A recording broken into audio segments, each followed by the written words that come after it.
So some other shoulder exercises are just about getting some control of the shoulder in weight bearing, because that helps get some of the deep muscles, some of the core muscles of the shoulder, of the elbow, and the wrist that need to be able to function in order to support the joints.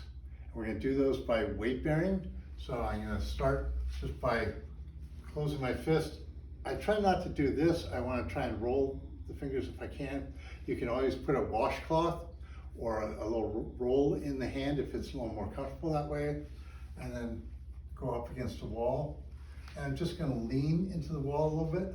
I can weight shift back and forth, up and down. I can have my hands lower. I can move one hand. I can raise one arm up. I can just play around while I'm weight bearing, just like a toddler would when they're first crawling around, they're reaching for things, they're doing all this work.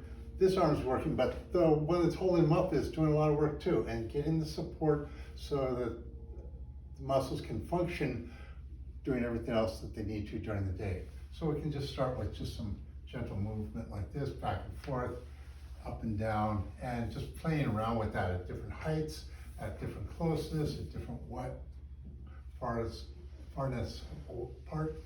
If this is really easy for you, you can drop it down lower and lower down to a chair or a couch or even to the floor. If you're on the floor, you could be on your knees or all the way down onto your toes if you want. But it's all about having control. And as you're doing all these, make sure you're doing your breathing exercises and get your transverse abdominals and your pelvic floor engaged so your core is functioning, which will help the shoulder and the rest of your arm as well.